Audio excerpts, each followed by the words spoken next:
Welcome to Culturally Spanish.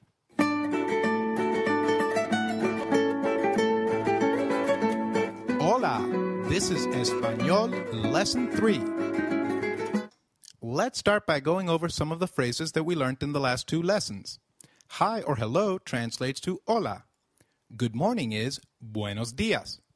Good afternoon or evening becomes buenas tardes. And good night translates to buenas noches. Moving on, welcome translates to bienvenido or bienvenida.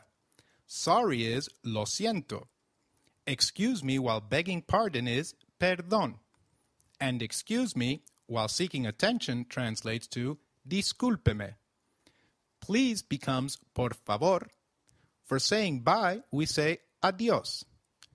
Thank you is gracias. And fine thank you translates to bien, gracias. You're welcome becomes de nada. And finally, nice to meet you translates to mucho gusto. Great! For learning useful and interesting conversations in Spanish, it is essential that we learn some basics which will help us with conversations in the future.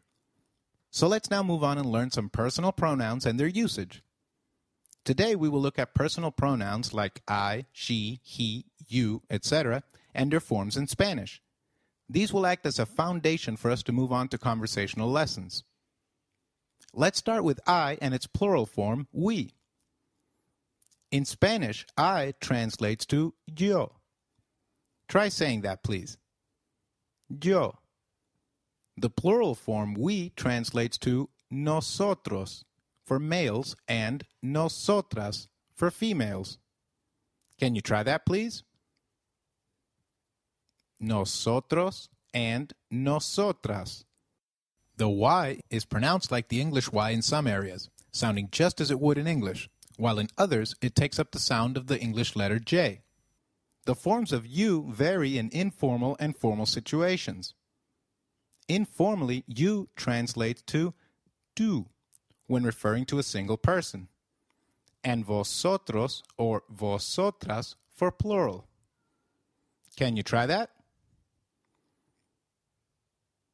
Tú is for singular and vosotros or vosotras for plural in informal settings. Formally, you translates to usted when referring to a single person and ustedes when referring to many. Can you try that? Usted for singular and ustedes for plural in formal settings. Very good. In Spain, the informal forms tú and vosotros or vosotras are used more often than the formal forms like usted, although the formal forms are commonly used in Latin America. Let's look at when we use tú.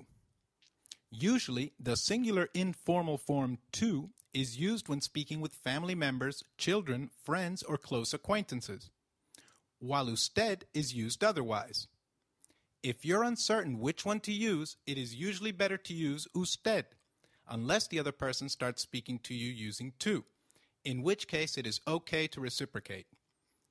Le puedo tutear, which means can I address informally with tú, is used often to seek permission to start using tú. So do you remember? We use tú for singular and vosotros or vosotras for plural in informal settings, and usted for singular and ustedes for plural in formal settings. Very good. Moving on, he translates to él, and its plural form they, when referring to a male or mixed gender group, translates to ellos. Can you try that? Él for singular, male, and ellos for plural, male or mixed group. She translates to ella, and its plural form, they, when referring to a group of females, translates to ellas. Can you try that? Ella for singular, female, and ellas for plural, female. Did you notice the pronunciation of ella? In Spanish, double L takes up the sound of Y in some areas and a soft J in others, so you'll hear both ella and ella. All right, let's review the forms of pronouns with some examples. The right pronoun for Anna would be ella, which means she in English. The pronoun to refer to Ana y Luis, which means Ana and Luis, will be ellos, because it is a mixed group. Ellos means they in English. Time for a quick grammar tip here. Did you notice the Y in Ana y Luis? It means and. It is pronounced same as the sound of the letter E in English. So can you try saying E? It is E. All right, some more examples. If we were to refer to Jose, Luis, y Mark, we should use ellos, which means they for a male group. Notice that Jose is pronounced as Jose, with a stress on E, as it is accented, almost sounding like the EI in 8. The letter J sounds like H in Spanish. So try saying Jose. It is Jose. You will encounter a lot of Joses if you travel to a Spanish-speaking country. I can promise you that. Excellent. All right. Now, if we were to refer to Ana y Maria, which means Ana and Maria, we'd say ellas, which means they and refers to a girls group. So which pronoun will you use for a girls group? That's right. You will use ellas. And which pronoun will we use for Maria y tú, which translates to Maria and you? We will use vosotras or vosotros, which is the plural and informal form of you. We put the right option as vosotras or vosotros because tú is informal. Use of vosotras or vosotros will depend on the gender of the group. If it is all females, we will use vosotras.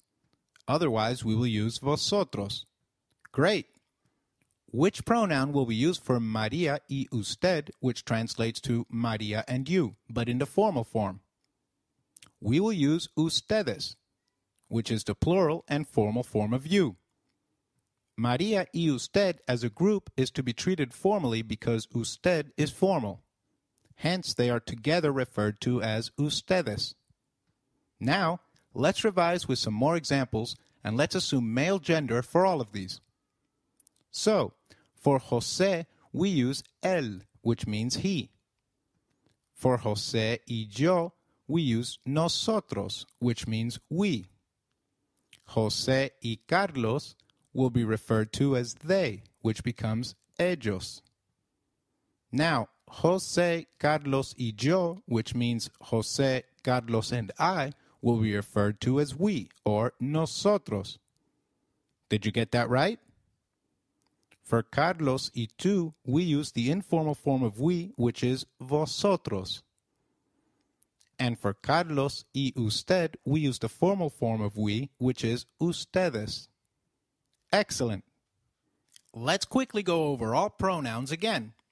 I is translated to yo, and we is translated to nosotros or nosotras.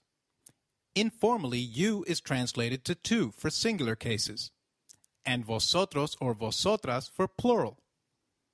Formally, you is translated to usted for singular cases, and ustedes for plural. He is translated to él, and they is translated to ellos for male gender. Similarly, she is translated to ella, and they is translated to ellas for female gender. Very good. All right, the fun part is here again. Time for our culture leaf of the day. False friends or falsos amigos are words which look or sound similar in two different languages but actually mean something else. For example, if you're embarrassed, you may feel tempted to say embarazado or embarazada because they sound so similar to the word embarrassed. However, that actually means I'm pregnant, which in the case of a man especially will make you an instant scientific wonder. The right phrase to say is me da vergüenza, so don't make that mistake.